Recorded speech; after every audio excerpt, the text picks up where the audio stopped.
welcome back to Visions. I'm Mirella Rich. If you've just joined us, we're here with Ralph Knight, who runs 4 radio programs on 3CR, and he's talking about things that are very fond in his heart. Welcome back to the program. Thank you. Now, let's say, I'll put this to you, if you were Prime Minister of Australia, how would you run the country? Oh, I don't think you'd want to know that. I don't think politicians would be too impressed with this. But first of all, the Parliament is basically unbalanced. So we would arrange to have 50% women, 50% men, and I think that would balance things up a bit.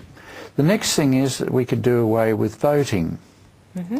Instead of having elections, it used to be good enough for young people to be conscripted into the army to fight. Now, when you think about it, the government represents average people. So if people were conscripted into government rather than being elected, conscripted randomly, the same way it works with juries, for instance. The juries are always looked on as being pretty smart people. If you perhaps elected the government of Australia the same way that a jury is elected, you'd have no corruption because it takes years and years and years to corrupt a person. You'd have very little close contact with corporate entities that will groom and support politicians. In America and in Australia, huge amounts of money are poured into the political parties for, hopefully, I suppose they hope, although always denied, for political patronage.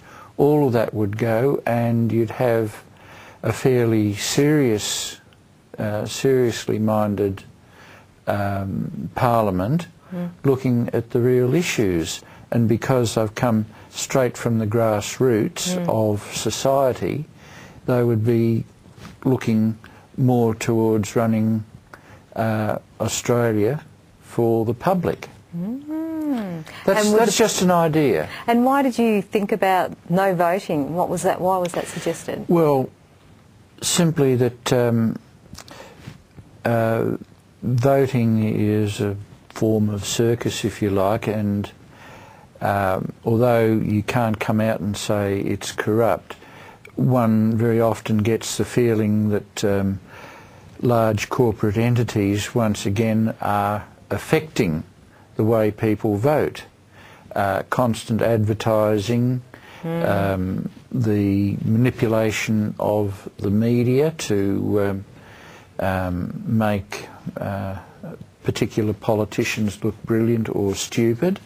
And we've seen... Because people don't really know, the average person probably doesn't know a lot about these people we're voting for. No. So just say, hey, he looks all right, that tie looks all right, he'll do.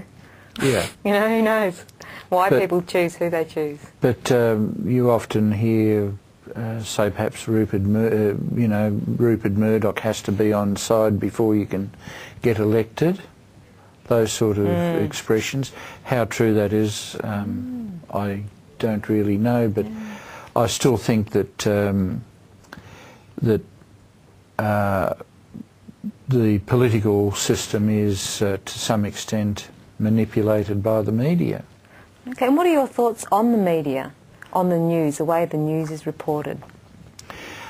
I very often feel that obvious questions are left unasked.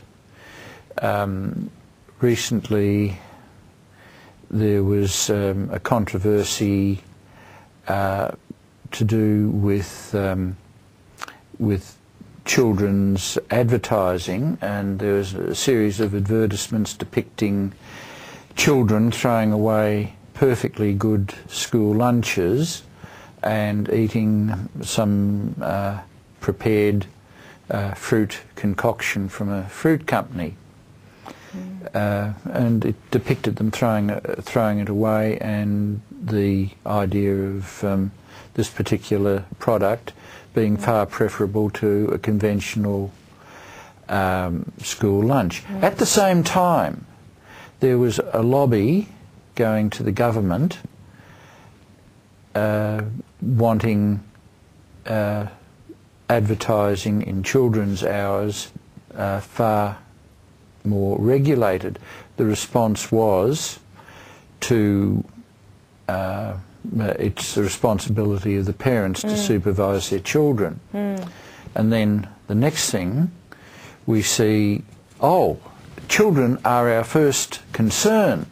We've got to protect them at all cost. Therefore, we are going to start censoring the internet. And I just found the two standards so diametrically opposed. One where somebody could lose some money, and the other one, censorship, which brings a lot of power. And, you know, what is pornography? What is, and the minister also said, objectionable material. Now, if that gets into law, anything can be judged as objectionable and therefore censored. And I think that there is enough censorship or self-censorship in the media as it is. And it's subtle. Well, thank you for coming on the program, Ralph. My pleasure. You've been watching Visions. I hope you enjoyed the program. I'm Mirella Rich, and our guest was Ralph Knight. See you again soon.